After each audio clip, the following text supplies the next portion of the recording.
Hey YouTube viewers and probably Fuji X camera lovers, welcome.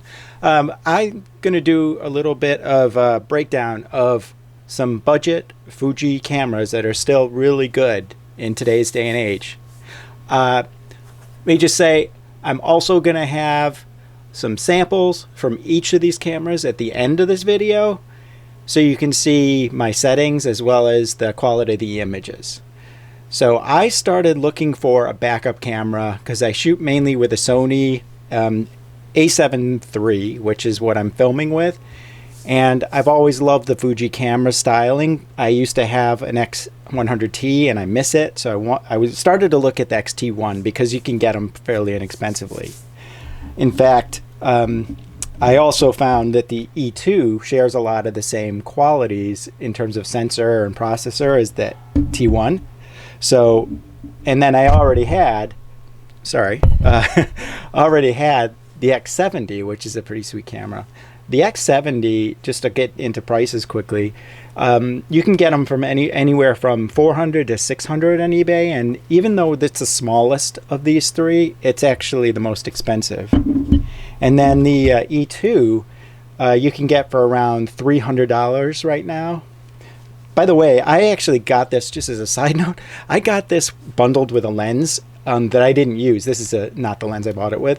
And I was able to resell, I knew the value of the lens, and I ended up reselling it, which got me the net cost of this camera way down. And that's actually a good strategy when you're buying used cameras. Buy them bundled and sell parts that you don't need. But you do have to know the value. And then the XT1, which is the one I was really after. Generally speaking, it's about $50 more, so $350 through $350 compared to the E2. And then I want to just talk a little bit about features, because why do I have all three of these? First of all, they're not super expensive, so I can't. It's not like if I sell them, I'm going to be making bank, and so I'm just going to, at this point, just keep them for a while. I'm going to tell you why I like each one. So the T1 has an amazing viewfinder, and using it for manual focus, which is mainly what I do, it's just incredibly easy to do, because there's a setting in it where you can, in the left side, view your composition, and on the right side there's a smaller inset that details the focus from an area within inside that composition. And seeing both of those like side by side makes manual focusing not just easier, but just so fun, because you just have to experience it. The other thing that the T1 has over the E2 is the flip-up screen, which I sure wish the E2 had, because I do miss it. The X70 has it as well. And then also it has the ISO dial setting on the top, which that tactile quality for Fuji cameras, particularly when you use it with like old manual lenses, it's pretty awesome.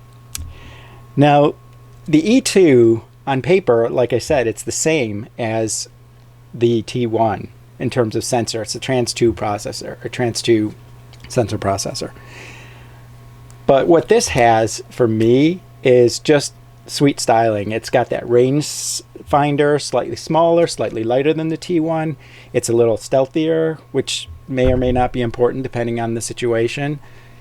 And it's just a simpler camera, which I can appreciate after shooting with the T1, which involves more thought. Having something that's just easier to get into is nice. And then last but certainly not least, the small X70, which its superpower is its size.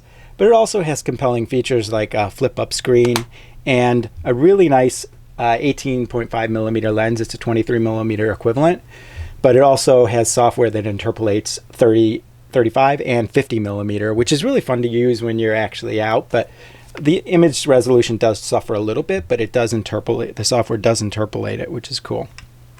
One final note: these are kind of older cameras, and yeah, they're Fuji cameras, and Fuji puts quality in their products and their software and their lenses, and that's great. But when you're buying, you do want to make sure you buy from reputable sellers, read the listing really carefully, and look at the pictures really in detail. And usually you'll be fine. So finally, I'm going to leave you with some images from each of these cameras, and I'll include my settings. And if you have any questions, leave a comment below. And otherwise, like or subscribe, and I'll see you guys in the next video.